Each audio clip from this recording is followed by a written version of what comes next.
Bonjour et bienvenue. Aujourd'hui, on se penche sur un sujet vraiment passionnant, ces nouveaux outils d'intelligence artificielle. Ceux qui sont en train de tout changer dans notre façon de chercher l'information. On va comparer deux poids lourds, ChatGPT Search et Perplexity.ai.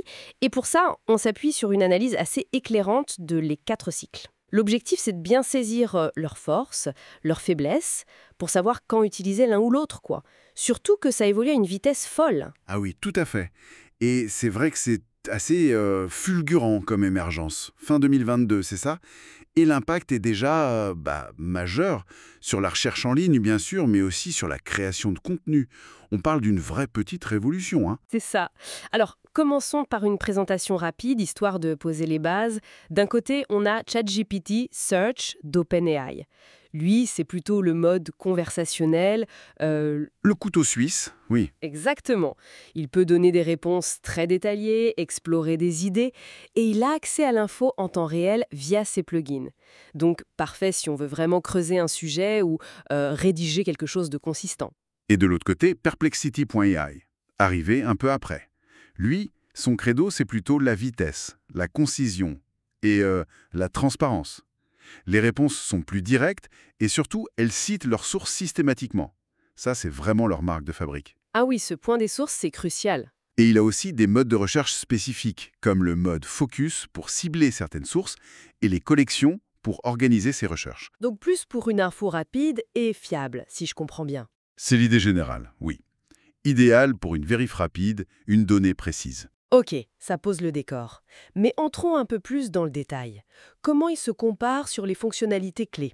Alors l'interaction, on l'a dit, conversationnelle et contextuelle pour ChatGPT, on peut affiner, relancer. Voilà. Tandis que Perplexity, c'est plus une interaction directe, question-réponse factuelle. Et puis, ce fameux point des sources. Perplexity les met en avant d'emblée. ChatGPT peut les donner, via les plugins ou si on insiste, mais c'est moins intégré à la réponse de base. Et ça, c'est une différence majeure aujourd'hui, non?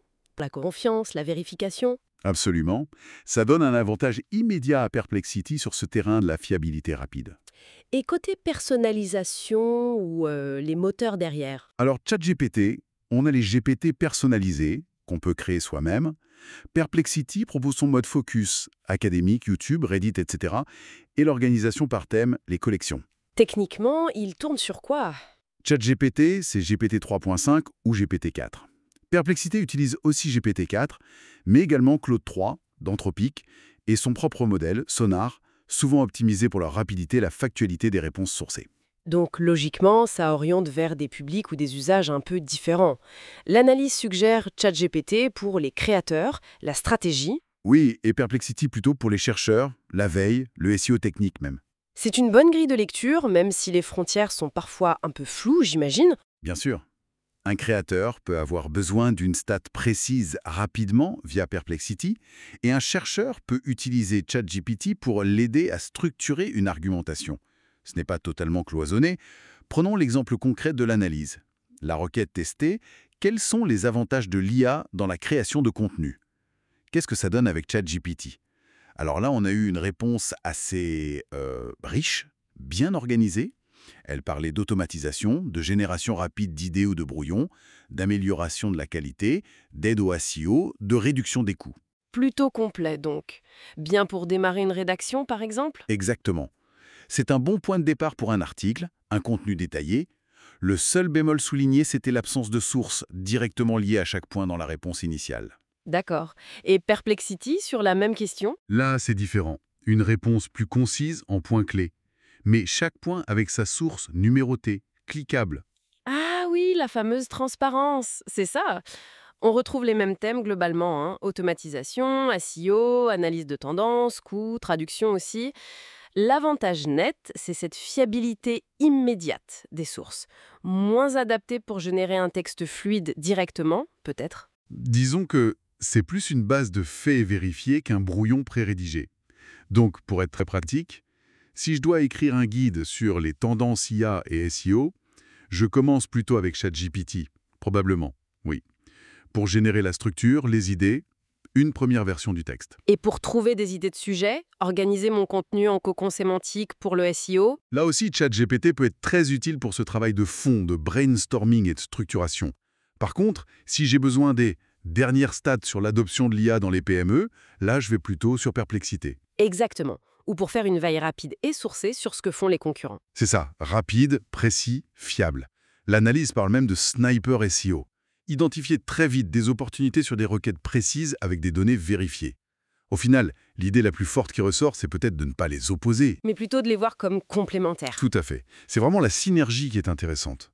On peut imaginer utiliser Perplexity pour collecter des données fiables, des faits, des chiffres. Et ensuite, Ensuite, passer sur ChatGPT pour transformer tout ça en un article de blog engageant, une analyse plus poussée, un script. ça ouvre des perspectives intéressantes sur les workflows.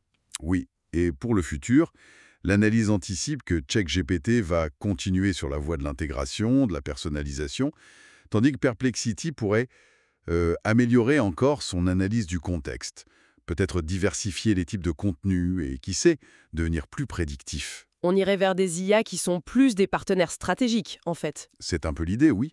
Des outils qui nous aident non seulement à trouver l'info, mais à l'utiliser de manière plus stratégique et qui pourraient même remodeler nos façons de travailler. Bon, pour résumer notre échange, le choix entre les deux dépend vraiment de ce qu'on cherche à faire. Besoin de créativité, d'exploration, de rédaction détaillée. Plutôt ChatGPT. Besoin de vitesse, de précision, de sources vérifiées. Plutôt Perplexity. C'est une bonne synthèse. Et le mieux, c'est sans doute d'apprendre à jongler entre les deux selon la tâche. Exactement. Combiner leurs forces. Précisément. Et ça nous amène à une dernière réflexion peut-être. Au-delà de juste répondre à nos requêtes, comment ces outils, qui évoluent si vite, pourraient demain commencer à non seulement anticiper nos besoins, mais carrément nous suggérer de nouvelles façons de travailler, de penser nos projets. Devenir de vrais partenaires proactifs, quoi. Voilà, des copilotes stratégiques dont on n'imagine peut-être pas encore tout le potentiel. La question reste ouverte.